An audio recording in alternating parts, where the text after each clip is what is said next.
I thought you already started. I heard that. It was like the AI thing. So recording's going now. Okay. So welcome everybody. It's Coach Randy Byrd here for the Tuesday coaching call every single Tuesday, except next week. I'm gone. I'm teaching somewhere next week. But usually it's about 48 times a year. I'm here every single week for 30 minutes of fire. We do coaching nuggets, coaching takeaways, coaching calls. You'll notice we do some live coaching calls with people like we're doing today. So thank you for being here. So he doesn't know I'm doing this today, but Sean, it's your coaching call today. I'm just kidding. I just wanted to see his face. I wanted to see his face. Listen, thank you all for being here. My name is Coach Randy Byrd. Again, we're here every single week, randybyrd.live. If you're here, you know that. If you're not here, listen to it in the recording and go to the right place. But I've got a special guest today. Eric and I connected this week. We had a little mini, little kind of coaching call, talked about business a little bit, connected. And he was like, dude, I'd love to do a call with you. And then I said, do you mind if we do it live? Do you mind if we record it? Because it will help others, right? If I do one-on-one with him, that's not a duplicatable event and not a duplicatable experience where it can help other people. So he said yes. I appreciate you, Eric, for that because it can be vulnerable. I wouldn't want my ass on a live call with my coach and people listening to it. There's no way. But he's like, I'm cool with it, man. I accept the challenge. And so we're going to do that today. I'm going to be nice to you. I'm going to be No, it's okay. courteous. I'm going to give you a legitimate 30-minute, needs a 25-minute needs assessment call talking about your business. And I don't know enough to have any preconceived notions of where I'm going with this. All right, we're going to do it live. We're going to talk about what's important to you, where you want to go, and I'm going to give you some real world advice and what I think you should be doing from a coach's perspective. And this is the thing that I would do for a prospective client that wanted to hire me for a year and pay me $30,000. So this is an $800 coaching call. My coaching is somewhere between, 500 and 800 bucks an hour. And so hopefully you all find value in it. And I'm looking forward to it. So with no further ado, welcome Eric Katz to the call. Eric, how are you doing, brother? Oh, as I always say, I joke, I say living the dream. The people who are in the real estate business know what that means. My clients feel like I'm excited. We're sales, we have to be excited, enthusiastic, but nobody really understands the challenges of our business unless you're really living it and not just desiring the fantasy land of being a real estate agent. That's the truth right there. And so listen, I'm to make the most of it. I'm gonna get right in. Like I told Randy, I'm not new at this. I am newer at this. But I live in the woods. I live in the mountains. I sell a lot of cheap properties, and I do a lot of volume. That doesn't mean I make a lot of money. Um, that being said, I have my challenges, and I've been a student. I'm a huge knowledge hound, so I love learning. I love knowledge. But as my career has progressed, the knowledge has frustrated me. Because one, it doesn't feel applicable, it doesn't feel real, it feels BS. And as I told Randy, I'm be brutally honest, and he's like that high energy, no bullshit. I have an allergic reaction to bullshit. I'm a truth teller with my clients. I'm honest, hardworking, integrity. That's what they like. I'm not a salesman. I'm a solutions guy. But I do have the gift of the gab. The thing is, I think nothing frustrates me more. I don't watch these shows, but I absolutely have a complete disdain for this selling Sunset, selling Manhattan, what this preconceived notion is of real estate sales, open three doors and collect a big commission. All right. It doesn't work like that. At least I haven't found it. And, there's so much more for caring for your clients in that. And I thought a little bit about what is my biggest frustration and where have I not found the answers? And, I feel like the group and what now we call Now Nation has had really good information for agents getting started. There's a lot of them like, well, you started, I'm excited. What do I do? Right. And they're like, pick up the phone, like do your thing. Right. And so like I feel like that information is good, but it is not helpful or relevant to me in my career right now. One of my biggest challenges is time management, but I understand time blocking. I understand discipline. I understand a lot of these things. Like I understand the metrics, yet I struggle with some of it, right? In all fairness with it, because reality comes in. Like, oh, I'm just going to call from this time to this time and make my leads, but then you have a deal in play and somebody's calling on that. And I'm sorry, I feel like if you say, I'm sorry, I can't take your call right now because I'm in my prospecting time, and you're neglecting a client where there's a deal is in play, I'm sorry, you're not servicing my client, my opinion. Um, so I don't know. I'm struggling, and so I want to unload a bunch of things, and then I want to hear what Mr. $800 an hour has to say about that, and if he can give me some really good value for those ideas. I did about 100 transactions over 5 years, and again, I sell everything from $25,000 lots of land, and I do complicated commercial, sold apartment building stuff like that. I don't need scripts. I never have. I can talk to anybody. It's not my problem. Not connecting. My problem is I have to be focused. And when you start getting a few deals going and you're in the middle of things and people are blowing up, and as an example, I got away a little bit this weekend and I put on a hot property and I've been working on this for 2 months, and then boom, we get action on it because we priced it right. I did the marketing. I could tell you all of it. And it's incredible in this market that I have multiple bids within a few days. That being said, my phone is blowing up at a hot springs when I am not able to be using the phone. And I have agents threatening me. Well, we're going to walk, we're going to do this. It's an emergency, call me. I've developed a thick skin to that a little bit. But it's still gut wrenching and some of it. And I just don't have enough time in the day. That is my biggest frustration.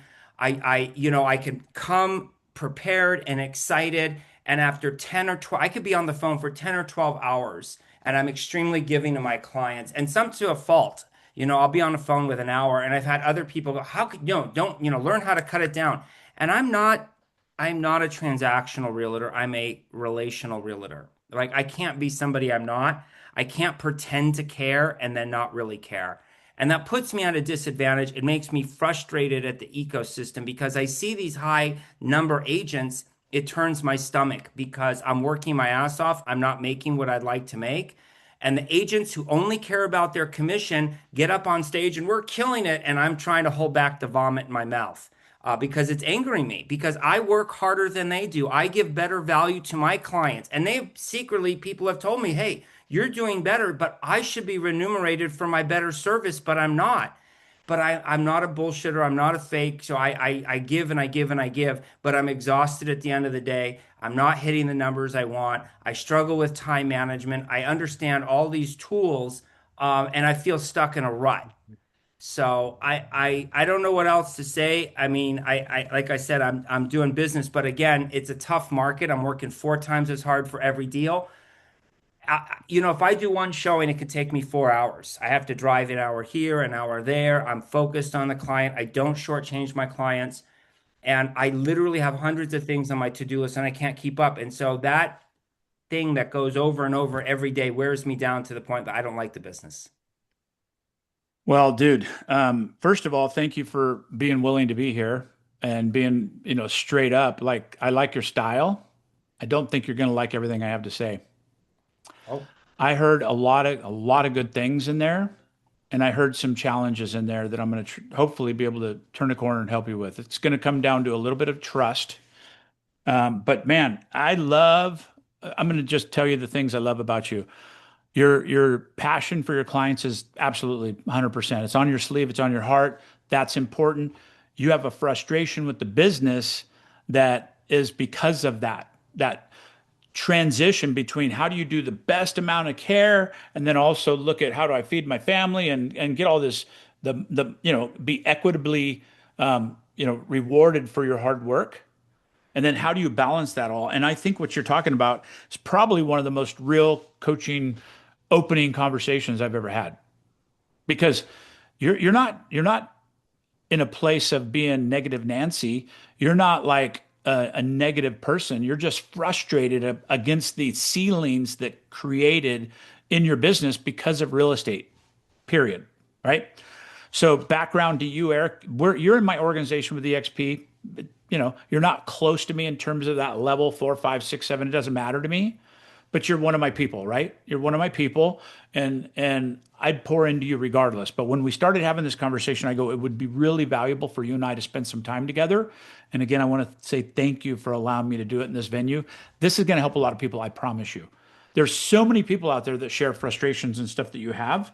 And then you have some unique things too that I'm going to point out that are for you. Mhm. Okay. So, number one, the let's talk about your problems. You need to be focused more. Okay, that's a you thing. That's not a market thing. Mhm. That's a decision that you can work through self-development and personal growth to focus on that, to be more focused. That is a tactic and a structure that you can absolutely embrace. And there's a lot of tools available for you that, and I'm going to give you some. Um, the next thing you said was emergency. You feel like agents need you and that you have to be there all the time. And that's kind of a crutch of the real estate business, right? Right. And a matter of fact, when I have agents that are out of balance, it's almost always because they have too many buyers and not enough sellers in their business model. Because the buyers will drive you crazy. It's a beautiful thing having being able to get somebody their first house or do something that somebody else couldn't do. But it's a fine line between the time exchange that happens in that and happening what working with sellers and what that provides, right? Like in my own business, when I was growing through my business, I had all buyers in the beginning, which is very customary for people. And Eric, I'm gonna might talk a little bit in third party with you because I'm talking to people that Yeah. might be listening as well. But in the beginning part of your career, it's very natural to have more buyers than you do sellers. Mhm. And then that's the hardest part of your time in your business.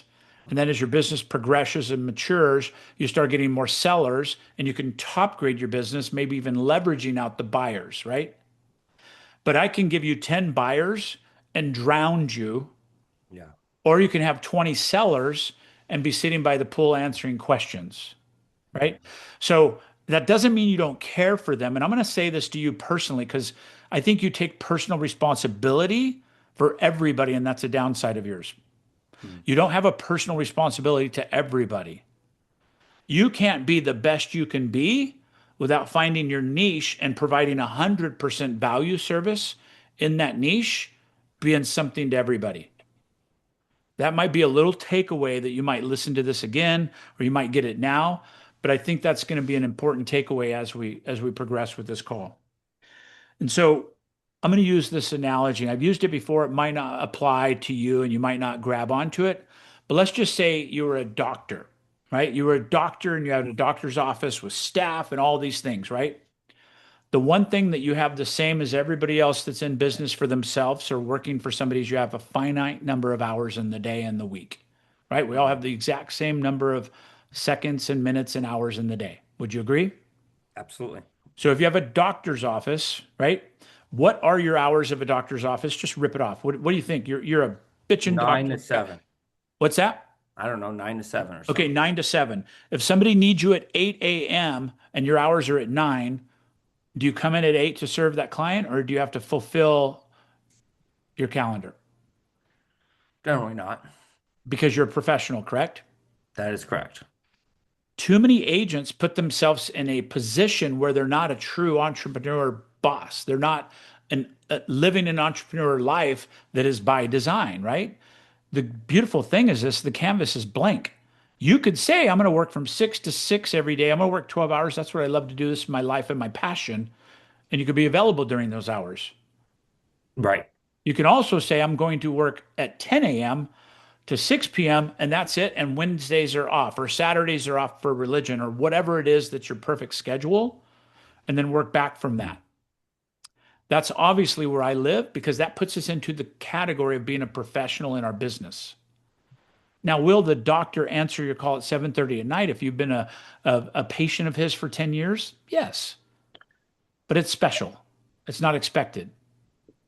And it depends on the practitioner. If someone's having an emergency and you're an emergency doc, Totally agree. That's a little different. You're working in the engine room or the emergency room versus having a practice, right? Whether it's general practice or specialty practice or whatever.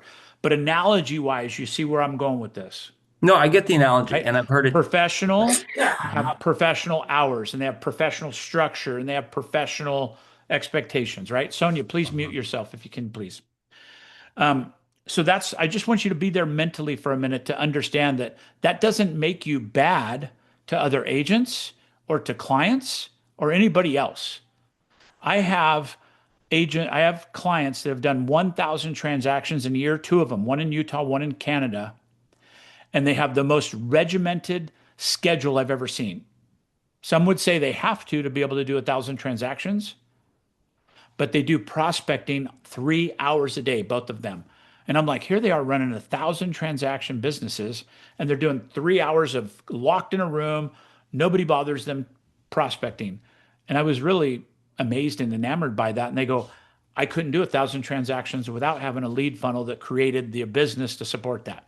So everything else is secondary to that first 3 hours. And then they had like Josh Barker in Redding, California is going to do 1,000 transactions this year. And he works 5 days a week. He's in the office at 7. He leaves at 4, not 4:05. He leaves at 4. There's got to be a missing piece. He's got to have a team. He's got to have systems. He's got to 100%. He do has a that. Like there's just, I he's mean, got a there's massive team, massive team, right? massive team. Massive team. But I'm getting to that with you, Eric. You are ready for a team if you have more clients than you do have hours. It has been like that. Okay. Can I share something with you real quick? Yes. Because I think it is a dysfunction, and I also think a lot of agents, so I say this, I'm spelling it out because I think it would be helpful.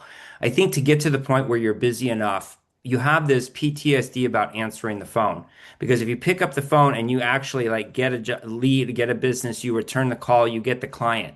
And you learn in this business, he who picks up the phone gets the business. Right. And he who doesn't pick up the phone doesn't necessarily get the business. Yeah. And So you want to pick it up so at 6 at night, 7 at night, 8 well, at night. you just people respond to that and you get business. And that it in one hand, when you're starting out with not very many clients, it's a great advantage to beat out people who are more experienced. In the other Agreed. hand, you realize this as you get busy, and then you feel like you have to pick up every call or you're going to lose clients, lose business, and Correct. you're on the growth. So it's a catch-22 trap. It's It is. psychological. I'm gonna answer that for you. Again, you might not like what I say, but this comes from just experience doing this for a decade. When you're at that level, then you have the ability financially. You're either sweat equity or check equity, right? Once you start getting to a level financially and or in your business demanding more than the hours you have, you start leveraging. The beautiful part of the world we live in now is you can have a calling service for pennies on the dollar now that answers the call at 5 o'clock when you put it on Do Not Disturb, for instance. And they will do a great job with that, preserving that client until you're available again. You could even set boundaries to say, if they say the right things, if they go, we need to buy and we're coming to town this week and I want a live transfer, right? But you're creating leverage in your real estate business. This is the one word that I want you to take away from this is leverage. Right. Real estate happens to be the most leverageable business I've ever experienced. I've owned plumbing stores, I've owned kitchen and bath stores, I've owned construction companies. Leverage in real estate is absolutely available to you almost at every level.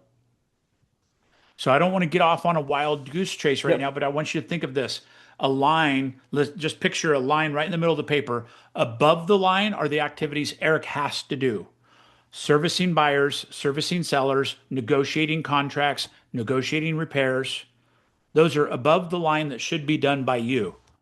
Everything else can be done by somebody else better than you over time.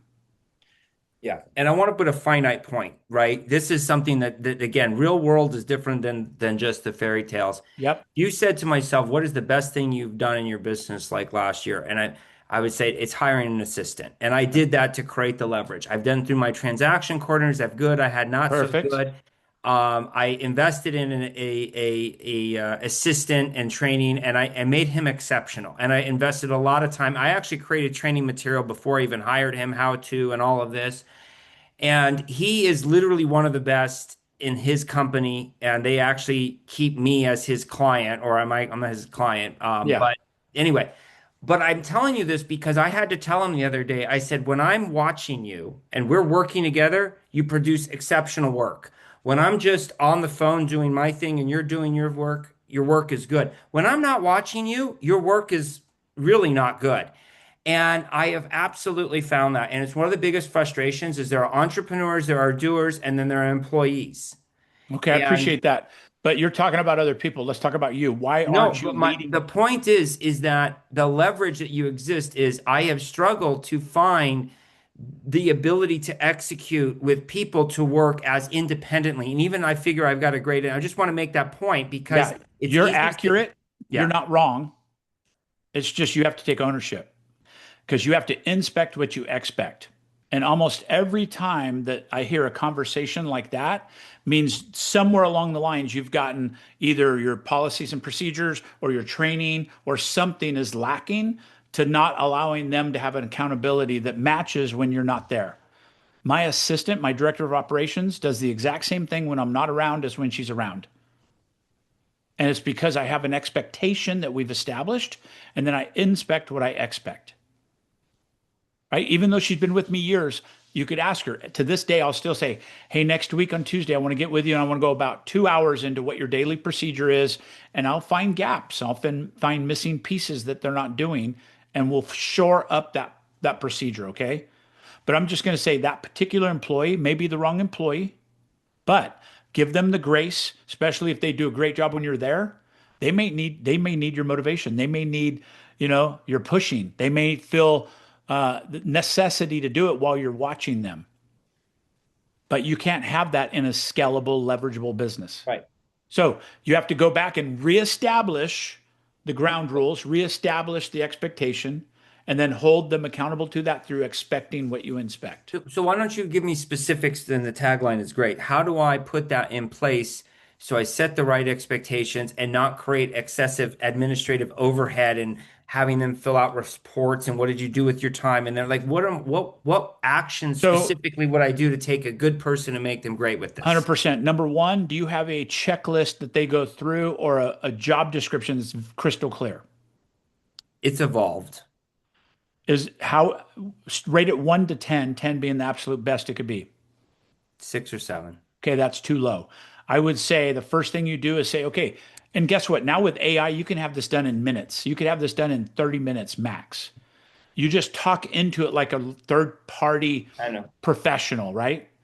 And you could say, Claude, I want you to act as both my attorney and my guidance counselor. I have an employee that's not living up to the expectations. I want to develop a SOP. I want to develop a workload, whatever, right? My assistant, we have a cloud-based document that we both look at 24/7. I could add things to it, and then Hmm. she could add things to it. I have a training on it. I'll show you, or I'll break it into you more information later. But basically, we have a running flow chart through this whole list. We meet every single morning. I go through the list. I determine what's important and I put it at the top. And she's only can have 3 things in that top at a time. And I look to give her 3 activities that are going to be completed on the day. That's an Okay. accountability. That's a structure. And she loves it because she can follow my orders instead of looking at this list of 20 things trying to decide what's in my brain. Right. So then guess what? She'll text me, hey, I'm done with the 3. Okay, great. I'll jump in the list and I'll grab the next couple items, or I'll say, hey, I'm out today. Use your best judgment. Pick another 1 or 2 items that you can work on and report back tomorrow when I meet with you. I meet with her every day to go over this because it's that important in my real estate business, right? And Yep. then when I meet with her, I might say, "Hey, I need a new VA in India that's going to do this activity, and here's the boundaries of what I need to have happen. I want you to run with the rest of it." She doesn't like that because she's a compliant personality where I'm a visionary, right? So Yeah. she needs more direction, but giving her that, then she'll go do it. Um, and do you mind if we go over a little? Because I was a little late today. Do you mind if we go over a little bit? No, no, Okay, absolutely cool. not. I'd like to give you a little more time. I got about another 10 minutes and I got a hard stop. But here's what I'm looking at, man. And again, don't take this wrong. Don't take this wrong. The first thing you started with your opening, analogy and kind of information about your business is you're in a small area, small sales price. You're not salesy. You're an incredible person to talk and articulate value, which I see. I totally get that. You don't like scripts. I think that's a limiting belief. Scripts are perfection. That means taking the best thing you said one time and being able to recreate it, right? When you're just flying by the seat of your pants because you have a natural ability, by the way, I'm talking to me right now in the mirror because I'm that guy. I have a natural ability, but also after I get off the call, I'm like, oh, forgot all about saying this because it wasn't scripted into my conversation, right? So scripts are really valuable, but I think we're talking about just perfecting your delivery and value. And then you said, for instance, one thing I'm gonna pull you on. You go, the Now Nation, the new team thing is just really not relevant to you. I think that's where you're wrong. You're in a small area. I happen to go in high school right in your backyard, right? Right. I'm from Calaveras. I went to Calaveras High School. I know that whole area pretty intimately, where normally that's not something that would be in my conversation. You've got some things working against you and some things working for you by being in a small town. Yeah. The things working against you are putting yourself in a room that's bigger than this, a room that's bigger thought process. I would challenge you to get to some events with big minds, people going for big things. They're going to open your mind up to different possibilities. And it may be where you say, "Hey, I love helping first-time home buyers. I'm going to stay in this price category." That's a choice of yours in your business, but it has a threshold of income and a threshold of opportunity. Would you agree? Yeah. Yeah. So if you had to increase the amount of income brought into your business, which you're entitled to, you owed this to yourself, right? You owe it to your family to provide the most amount of income. That's why we do what we do. It's good to have a passion and love for it, but you have a responsibility to your family, in my opinion, prior to your business. And so that family responsibility might say, "Hey, I need this level of income to have safety, security, put away for the future, have an exit strategy, whatever it may be." Let's just say that number is 150,000 a year or whatever. You want to design your business backwards from that by saying, "This is the amount of hours that I'm willing to put 100% into my business, and this is the number of units I need to do, and this is the average sales price I need to focus on." And that becomes your business avatar, just like that doctor, right? When he just got out of school, he didn't charge $400 a visit for facelifts or whatever it may be. He worked up to that and top graded his clients along the way. That does not mean he doesn't like that client that he did his first facelift on when he was fresh out of school. As professionals, we're elevating ourselves along those lines. Now, you're allowed to go sell a $25,000 mobile because you love this lady and she's been a client of yours for years. But if a new client called me with that same thing, I'd probably refer it to somebody else because unless you have no business, right? But you do. You have actually a robust business. So I think you're a little bit of a yes man because you believe, and maybe you've tied it to, Eric, that is making you a successful entrepreneur. Right. Now, I'm not going to psychoanalyze it's because you got dropped on your head as a baby and whatever. That's not important here. What's important is recognizing where you are in your real estate business and where you want to go with the trajectory of a perfectly built, designed, planned business model. Does that make sense? Mm-hmm. Like, tell me, you might not know the answer, but just tell me, what's a perfect number of hours to work for you a week? 40, 30. 30? Yeah. I mean, that would be Is the 30. true number 30? Because I don't know what you like to do, but if you want to fish and you want to do some fun things, it's not working 60 hours a week. Yeah, I know. Okay. So 30 hours. I love the number, by the way. Okay. So, and what's your perfect income, if you don't mind me asking? I picked 150. That would be Okay. nice. That was my top. Okay. 150K a year. The cool thing about real estate, it's very mathematical.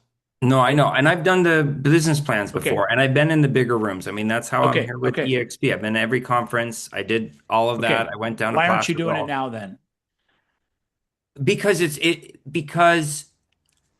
because when you do it and you try and life and reality happens and you grind through things and you make things successful, you struggle and it doesn't even come You don't close. believe it. Well, it's not just the belief, But it's true. If you do it and it's not working, that's a belief, right? Your experience didn't get what you thought it should have provided. Here's the thing. It's like there's no $1 million. I mean, there's a couple $1 million homes, but I'm going to make a joke. If I just said, well, I'm only going to work with $1 million buyers, If you were probably in San starving. Jose, that's a 100% accurate and easy Correct. statement. But I can't do that up here. And Now, I say what's that. your average sales price across your region you work in? It might be 295 in San Andreas, it might be 495 in Bret Hart, it might be, what's your Yeah. average sales price in your area? If you'd say there is, you could put your money. 300,000. Okay, that's a good number. I'm gonna do some quick math with you, okay? And do you do a normal 2.5% commission? Yes. Okay. Sometimes three. More often three. More often three? I mean, when I'm selling, yeah. Up Would you here, say your average is 275 or just 25? say 2.5 because Okay. I do some low. I get, you Okay. know, So 300,000 times 2.5% commission, 7,500 bucks, correct? yep, And that's gross. So that's correct. 75, we're going to go 150,000 divide by 7,500. That means you have to do 20 transactions at average sales price of 300. You have some more, some less, but you got to be somewhere in that wheelhouse, right? Yep. Every $25,000 trailer you sell, you have to sell another $300,000 house to offset or 275 on the other side, Yeah. So if you sell 10 of these, that means you have to sell 30 homes just to break even at neutral. Right. No, and part of it Okay. is I am saying I'm going to turn that business away. I had one I'm just bad. Yeah. saying Yeah. mathematically, okay? No, I Math understand. doesn't lie. So that means you have to sell 20 homes a year at average sales price, ASP. Okay. That becomes my battle cry. 30 hours a week, 20 homes a year, right? And then you could start breaking this down mathematically, saying, okay, that's 1.5 homes per month, basically. So here's the deal. Okay, the mathematics don't lie. That's why I'm frustrated because I do sell 20 homes a year, but it's 50,000 here, maybe this, Right, maybe right. that, and then you start at 150, you take the Okay, splits, you take the cuts, hold on, you take that, and I end up grossing over 100 and netting out 20 a year. And that is where and I so when know, I go and I hear people say, "Oh, well, just do your numbers, do that." And I'm like, "I fucking do 20 I a know, year and I'm netting 20." I You know. know? So I'm going to give you the straight answer and you're not going to like it. I'm just telling you. You're saying yes to shit you shouldn't say yes to. Probably. No, not probably. It's a coaching call. I'm going to tell you 100% for sure. Because what happens is every time you do it takes away the time and energy that you can devote to make sure you're working in that other envelope. And that may mean prospecting $300,000 neighborhoods. It may be setting up a geographical farm and being very purposeful about your client you're going after. It may mean upgrading your marketing material potentially. It may mean marketing or maybe upgrading your circle of influence that you're typically involved with, right? Like I've got guys that go, I've been with the Rodeo Association 25 years and that's my greatest asset of clients. And I go, yeah, but they're buying $50,000 horse things and you want that. And so you might have to evolve out of that, right? Not saying that's the case, just Yeah, yeah, yeah. identification. Bro, I would do this. I would leave this call and I'd say, okay, I have clarity. 150,000 a year. You actually probably are like 25 deals, which is cool because that's icon. I'd make it 25 because the $16,000 you have to pay the company, I would go net 150. Now, gross income net. You still have cost of goods sold. You have to buy a sign. You have to put it in the help wanted ads, all that stuff. But you do 150 gross income after your split, means you got to pay 166,000 of commission income to get 150, correct? If you reach icon, there's benefits and all that, but forget about all that, just mathematically. You go, okay, 150, I got to sell 25 homes a year. That happens to be 2 homes a month. Let's just say 24, 2 homes per month, period. End of story. That becomes your battle cry. You could accomplish that in 30 hours a week very easily. I think you need coaching. I'm not trying to solicit my coaching to you. I'm just saying I'll help you for free. But I think you could use a coach because you Yeah. need somebody that's going to help, sorry, not, I keep trying to say hold you accountable. It's not. Lay the path out that you're going to follow that has the experience to help you do that. You don't need Yeah. somebody going, get out there and just do it. You need tactical. Yeah. Like, okay, let's get a subdivision that's got a $300,000 price range. Let's wrap our arms around it. You ain't got the money. We're going to start with sweat equity. We're going to walk door to door. We're going to get every person in that subdivision to know us. Start with 500 homes, increase it up to 1,000 once you get a couple transactions. Then you go to check equity where you have a postcard and a system that's feeding that 1,000 homes and you're doing nothing. You're now leading with check equity, right? But that only comes after you've put in the sweat equity to make that work. All right. Right. That's just one solution. Top grading your database, meaning that you're going through your database purposefully and saying, these are the clients in my price range that my business requires me to be in, and start referring out clients that don't. You can give clients away for free for 25 grand because the commission on that's what, 1,500 bucks? Well, Yeah. sometimes they don't want to split 1,500 bucks. No. Just say, I have one rule. They have to give me a 5-star review when you're done with this. I don't want a penny. You can buy me a Starbucks card or Dutch Brothers, whatever your sweet spot is.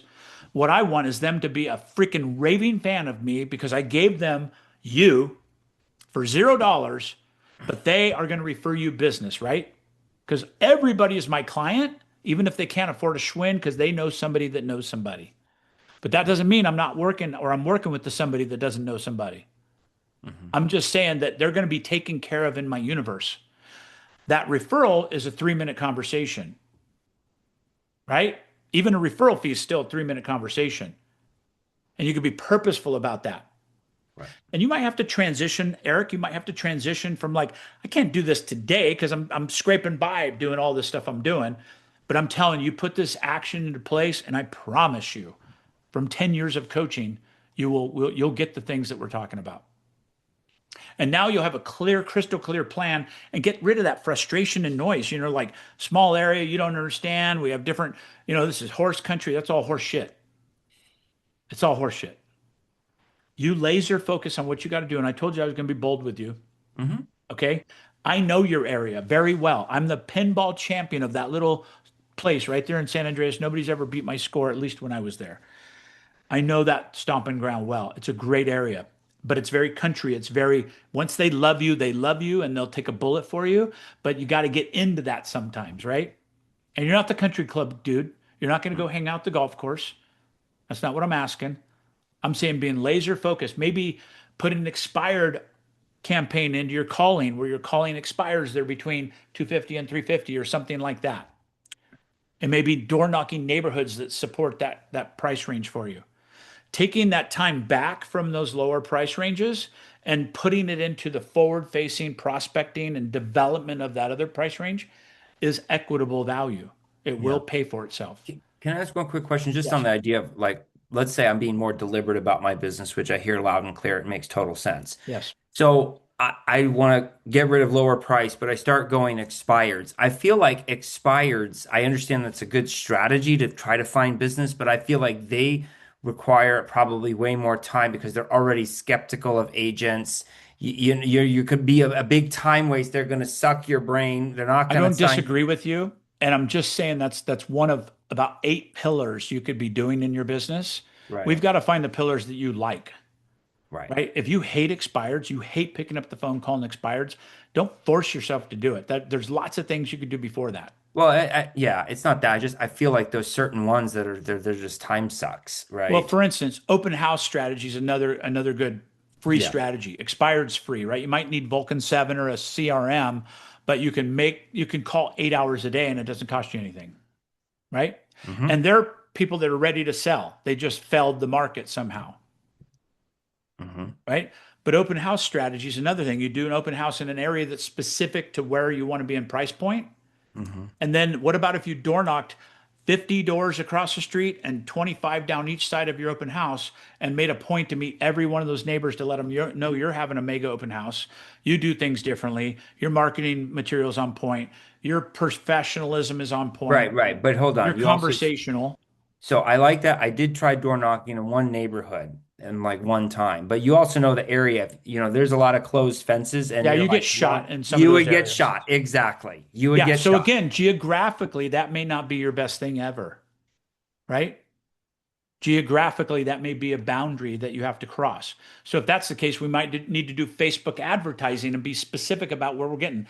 I can give you 8 pillars, but I don't have the time. What I'm telling you is once you get crystal clear on what you have now, 166,000 of income, Hmm. 25 transactions, average sales price 300. Now that you have that figured out, you have a rifle with a scope on it where you're pointing, going, that's exactly what I'm doing. And anything else that comes into it's contrast. You might need to do it, But now you'll have a crystal clear plan. This is how I would set you up if this was our first coaching call. And by the way, now we got a year to do this. This is not next week. This is a year. But in a year from now, you should acquire all that and have that life. Yeah. And then we're not frustrated. Then we're in a place where we're loving what we're doing, right? Yep.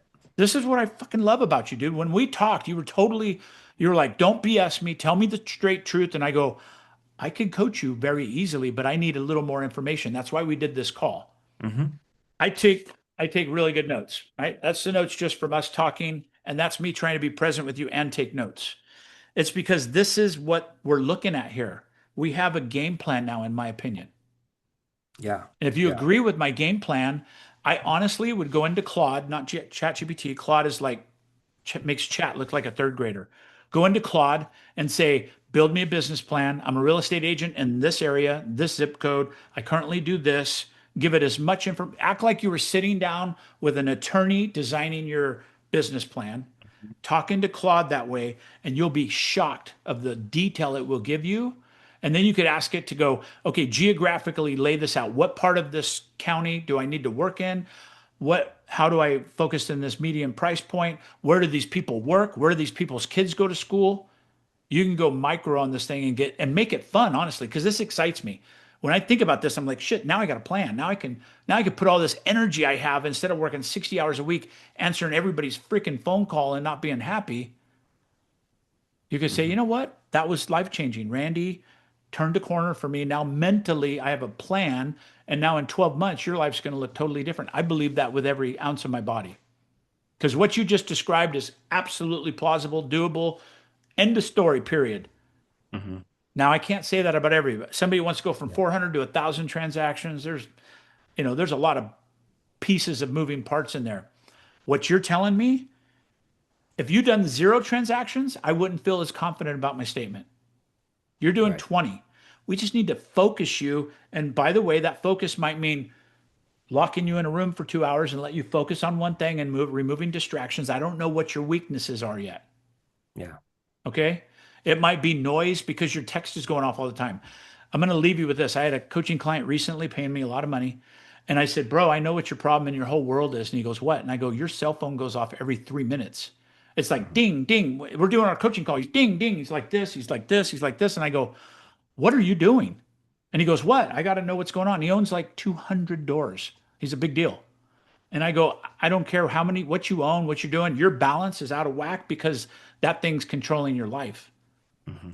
You need to have an assistant answer all that and then take 90% of it, answer it, and then you get the 10% that needed to come to you. And he's like, I can't let go of this. And I said, then I can't coach you until you do. Because I recognize that as being a broken part of his world.